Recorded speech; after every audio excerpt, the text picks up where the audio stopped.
قوم ترقی کر رہی ہے ان میں سے مسلمان نہیں ہے. ایک قوم نبی کی سنت کو زندہ کرنے کے نتیجے میں عزت کی چوٹی پر پہنچ گئی. مسلمانوں نے سنت کو چھوڑ کر ذلت کا منہ دیکھا, کچھ نہیں دیکھا. بتانے کے لیے جا رہا ہوں, داڑھی کس کی سنت ہے تو رسول اللہ کی سنت ہے.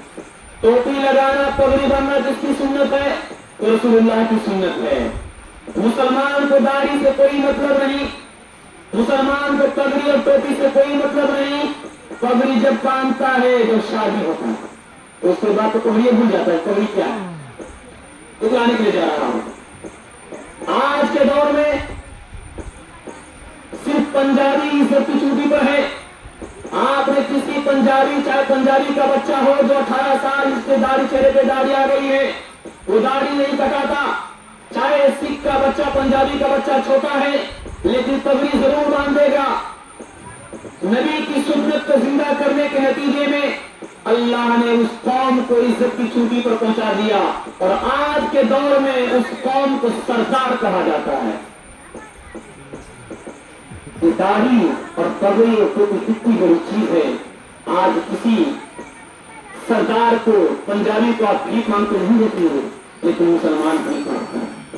اتلانے کے لیے جا رہا ہوں, اللہ ہم سب کو داڑھی رکھنے کی سنت سمجھنے کے اللہ توفیق عطا فرمائے. اتلانے کے لیے جا رہا ہوں, آج ہم لوگ سنت کو چھوڑ رہے ہیں, ہر چیز کو چھوڑ رہے ہیں. اگر ہماری زندگی اگر کامیابی ہے تو نبی کی سنت میں ہے. نبی کی سنت سے اگر ہماری زندگی گزرے گی ہم لوگ نہ یہاں کامیاب ہو سکتے ہیں نہ وہاں کامیاب ہو سکتے ہیں.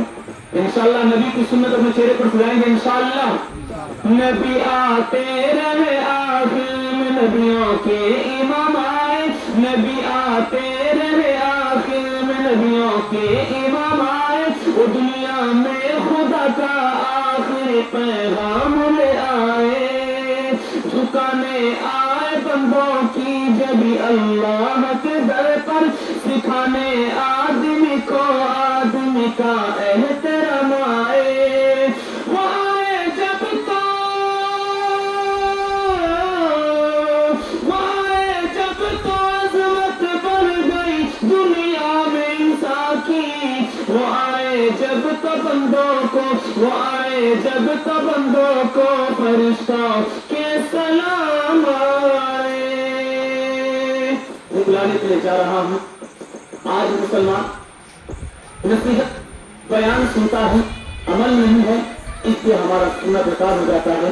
ہمارا سنانا, کسی عالم دین کا بیان کرنا بیکار چلا جاتا ہے. بلانے کے لیے جا رہا ہوں, جہاں مجلس ہو وہاں عمل کے لیے سے سنا جائے, وہاں لوگ بھی کامیاب ہو جاتے ہیں اور اللہ کے رسول صلی اللہ علیہ وسلم کا پیغام کی حفاظت ہو جاتی ہے. بلانے کے لیے جا رہا ہوں, جنازہ گاہ میں انسان جاتا ہے, مسلمان جاتا ہے نماز پڑھنے کے لیے کہ جنازہ ہے مجھے نماز جنازہ پڑھنا. وہاں بھی وہ موبائل چلا رہا ہے, وہاں بھی موبائل دیکھ رہا ہے. جبکہ اللہ کے رسول صلی اللہ علیہ وسلم نے فرمایا دنیا کے اندر عقل مند وہی انسان ہے جو موت سے پہلے موت کی تیاری کرے. آگے انسان, ہم لوگ دنیا میں گناہ کر رہے ہیں, انسان گناہوں کا پتلا ہے, انسان ہی سے گناہ ہوتی ہے. لیکن جہاں ہمیں عبرت حاصل کرنی چاہیے وہاں بھی ہم دنیا دار کی باتیں کر رہے ہیں, وہاں بھی ہم موبائل چلا رہے ہیں, ہم مردے کا کفن بھی اٹھا کر چہرہ بھی دیکھ رہے ہیں, پھر بھی وہاں دنیا داری کی بات کر رہے ہیں. کیا بتائیے ہمارے دلوں میں حکم خدا آئے گی؟ نہیں آئے. بتانے کے لیے جا رہا ہوں, ایک صحابی اتنا روئے کہ آنکھ کی بینائی ختم ہو گئی, روشنی ختم ہو گئی. کسی پوچھنے والوں نے پوچھا یار اتنے دنوں سے رو رہے ہو, تمہاری آنکھ کی روشنی ختم ہو گئی, اب کیوں رو رہے ہو؟ کہا کہ یار آنکھ کی بینائی ختم ہوئی ہے, دل سے خوف خدا نہیں دکھ رہا ہے, مجھے تو پل صراط کا راستہ یاد آ رہا ہے. وہ جہنم کے بیچوں بیچ بچھایا جائے گا, اس کو انسان کو گزارا جائے گا.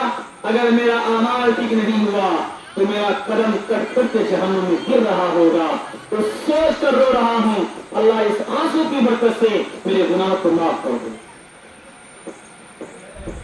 حضرت ابوبکر صدیق رضی اللہ عنہ جیسے ہی قبرستان جاتے ہیں